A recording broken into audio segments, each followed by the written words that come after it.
예전에는 많이 힘들었는데 시간이 지날수록 나아졌고 지금은 이렇게 이야기도 할 수 있어요.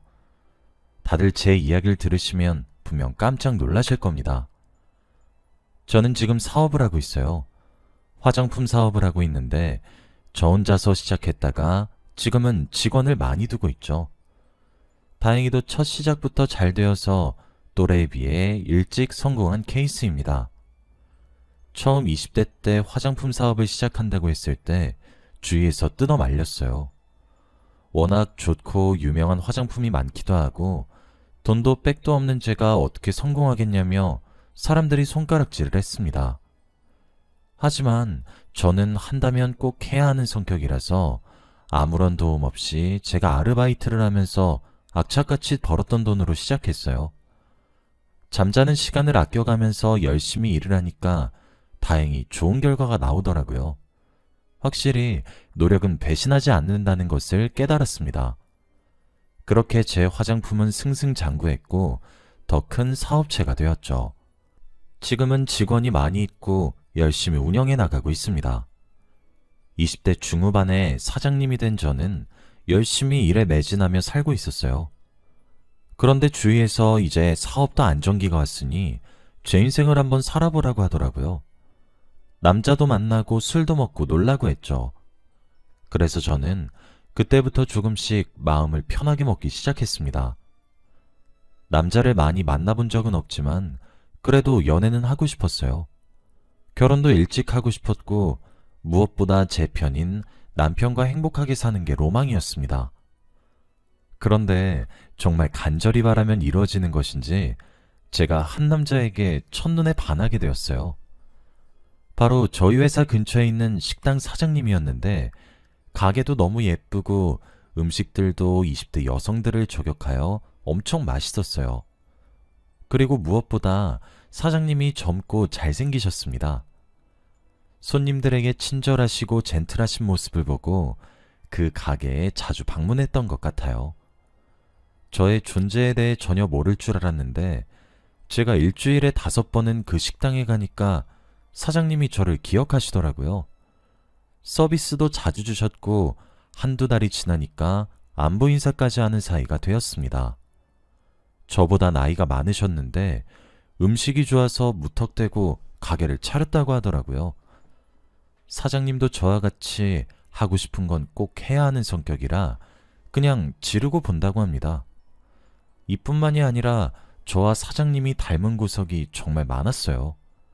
그래서 퇴근 후에 커피도 몇 번 사드리고 사장님께서 신메뉴를 연구하실 때 제가 먼저 맛을 보기도 하고 가게 문이 닫으면 밥을 먹으러도 몇 번 혼자 갔었습니다.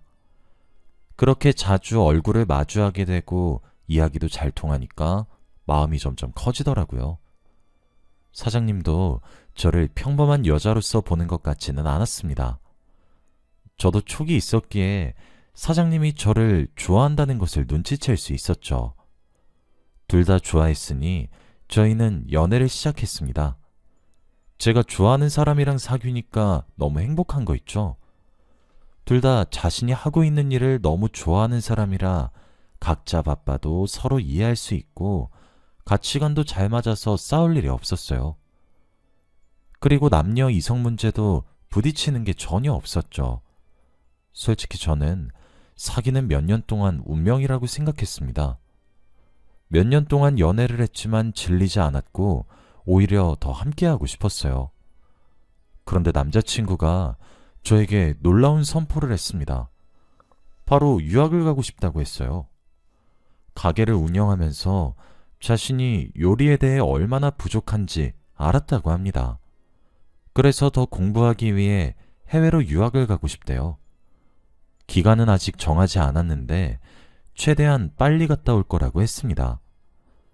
남자친구는 기다려달라고 말하는 건 너무 양심에 찔려서 제 선택을 존중한다고 했습니다. 솔직히 기다릴지 말지 고민을 많이 했어요. 몇 년이란 게 작은 기간도 아니잖아요. 그런데 남자친구가 공부를 하러 해외에 가는 게 싫지는 않았어요. 저도 워낙 일에 진심인 사람이라 자신의 부족함을 알고 공부하려는 모습이 오히려 좋게 보였습니다. 그래서 정말 오랜 고민 끝에 내린 결정은 바로 남자친구를 기다리기로 했어요. 그때 저도 사업을 조금 더 확장하고 싶어서 한창 바쁠 때였어요. 그래서 저도 제 할 일을 하면서 살면 금방 지나갈 것 같았습니다. 저와 남자친구가 짧게 연애를 한 것도 아니고 몇 년이나 되었으니 믿을 수 있었죠.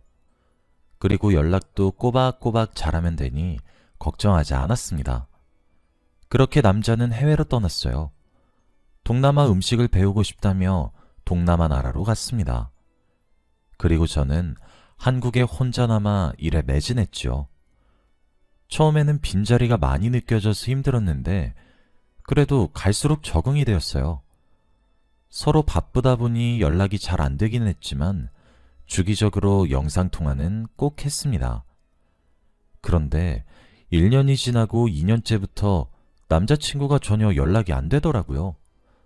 잠수 이별이라도 당한 것처럼 연락이 되지 않았습니다. 전화와 문자는 안 됐지만 편지가 오더라고요. 해외에서 어떻게 한국까지 편지가 왔나 싶었지만 하지만 주기적으로 남자친구는 자신이 지금 어떻게 살고 있는지 편지를 보냈습니다. 그리고 유학한 지 2년 만에 한국으로 돌아온다는 소식을 전했어요. 저는 드디어 만난다는 생각에 너무 기뻤고 하늘을 날 것만 같았습니다. 그리고 2년 만에 남자친구를 봤어요. 그동안 남자친구는 살도 많이 타고 얼굴도 더 멋있어졌더라고요. 공항에서 그때 정말 부둥켜 안으며 펑펑 울었던 것 같습니다. 그동안 힘들었던 것이 전부 다 사라지는 기분이 들었거든요. 남자친구는 한국에 적응부터 하고 천천히 가게를 차린다고 했습니다. 저는 말리지 않았고 제가 열심히 지원해준다고 했어요. 오래 떨어져 있었지만 예전보다 사이가 더 좋아졌고 저희는 결혼을 하기로 약속했습니다. 제 친구들에게도 제 남자친구를 소개시켜줬어요. 항상 말로만 들었고 장거리 연애를 해서 안타까워했는데 이렇게 잘 지내는 저희를 보고 친구들이 많이 부러워했습니다. 그리고 일도 열심히 하고 친절하기까지 하니까 벌써부터 형부라고 부르기 시작했죠. 우선 남자친구는 결혼 후에 가게를 차린다고 했고 계속 식당 준비를 하고 있었어요. 이번에는 제대로 하고 싶다고 했습니다. 저는 돈은 전혀 중요하지 않았고 남자친구가 하고 싶은 거 다 하길 바랬어요. 제가 지원해 줄 수 있고 돈을 꼭 남자가 벌어야 한다는 법은 없으니 말이죠. 결혼 준비를 하는 내내 행복했고 당장 이 사람이 제 남편이 되었으면 좋겠다고 생각했습니다. 그런데 어느 날 저는 충격적인 장면을 보게 되었어요. 저와 남자친구가 서로에 대해 비밀이 없다 보니 휴대폰 비밀번호를 다 알아요. 하다못해 통장 비밀번호까지 다 아는 사이입니다. 제가 남자친구를 의심하지 않아서 휴대폰을 잘 안 보긴 하는데 그때 휴대폰 인증번호가 남자친구한테 가서 잠깐 볼 일이 생겼어요. 문자를 들어가서 보는데 정말 충격적인 내용을 보았습니다. 집에 오면 안 돼? 보고 싶어 해. 그 문자를 보고 손이 덜덜 떨렸습니다. 한 번도 남자친구가 다른 여자를 만난다는 생각을 전혀 한 적이 없었거든요. 엄청나게 믿었던 사람이니 이 문자를 보고 머리가 새하얘졌습니다. 제가 갑자기 말이 없으니 남자친구가 놀라서 오더라고요. 그리고 휴대폰을 내밀며 이게 뭐냐고 따졌습니다. 그런데 남자친구는 이거 스팸 문자야 라고 하는 겁니다. 근데 제가 생각한 스팸 문자랑 조금 다르게 생겼었어요. 하지만 남자친구는 다시 한번 보라며 뭔가 말투가 외국인 같지 않냐고 하더라고요. 다시 보니 문자온 내용이 한국인이 쓴 것 같진 않았습니다. 남자친구가 말하기를 자신이 해외에 있다가 와서 이런 스팸 문자가 많이 온다고 했고 이 전화번호로 전화하면 안 된다고 했습니다. 저는 그 말을 믿었었어요. 남자친구가 혹시 바람을 피우는 건가 하며 의심했던 그 몇 분 동안 정말 오만 생각이 다 들었어요. 아무튼 그 뒤로 저희는 다시 잘 지냈어요. 의심도 하지 않았고 말이죠. 그 뒤로 스팸 문자도 오지 않았습니다. 저희는 결혼하기 전 남자친구네 집에 인사를 드리러 갔어요. 몇 년 동안 연애를 하면서 한 번도 뵌 적이 없어 정말 떨렸습니다. 혹시라도 저를 싫어하시면 어떡하나 싶었네요. 저는 온갖 선물들을 사들고 인사를 드리러 갔습니다.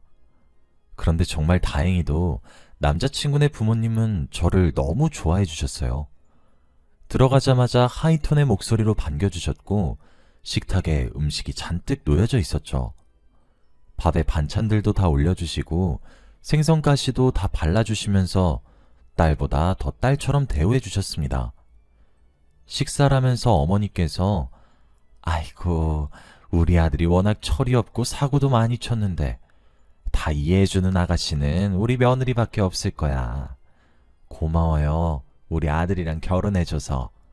라고 했어요. 저는 순간 머릿속으로 응? 무슨 사고를 말씀하시는 거지? 라며 생각을 했는데 그때 남자친구가 에이, 엄마는 뭘 쓸데없는 말을 하고 그래. 라며 말을 잘랐습니다. 저와 사귀는 내내 한 번도 사고를 친 적이 없고 저한테 말을 한 게 없었는데 어머니께서 갑자기 그렇게 말씀하시니 너무 당황스러웠죠. 그러면서 상황을 정리하시려고 호호호 웃으셨고 다른 말을 꺼내셨습니다. 우리 아들이 아가씨 만나고 많이 좋아졌어요. 지금까지 아들이 데리고 온 여자들은 다 별로였는데 아가씨는 너무 마음에 드네. 우리 아들이랑 평생 행복하게 잘 살아줘요. 저는 어머니의 말을 듣고 또 놀랐습니다. 남자친구가 저 말고 다른 여자를 집에 데리고 왔다는 말을 한 번도 들어본 적이 없었거든요. 그래서 식사 자리 내내 머릿속에 그것만 떠올랐습니다. 제가 다른 생각을 하고 있다는 것을 눈치채고 남자친구가 먼저 말을 해주더라고요. 식사 자리가 끝나고 집에 돌아가는 길에 이실직고 했습니다. 들어보니 저와 만나기 전에 어린 시절에 만났던 여자를 부모님께 소개시켜드렸는데 워낙 예의가 없고 성실하지 못해서 부모님이 너무 싫어하셨대요. 그때는 왜 반대하냐고 화를 냈지만 지금 생각해보면 그때 결혼했으면 큰일 날 뻔했다고 합니다. 그 여자와 저는 정말 반대고 지금 저를 너무 사랑한다고 해주었죠. 그 말을 들으니까 또 마음이 괜찮아지는 거 있죠? 제가 생각해도 너무 단순한 것 같습니다. 아무튼 그렇게 오해가 풀리고 나니까 마음이 한결 가벼워졌어요. 저는 집으로 돌아갔고 이제 저희 부모님에게 남자친구를 소개시켜드리는 일만 남았습니다.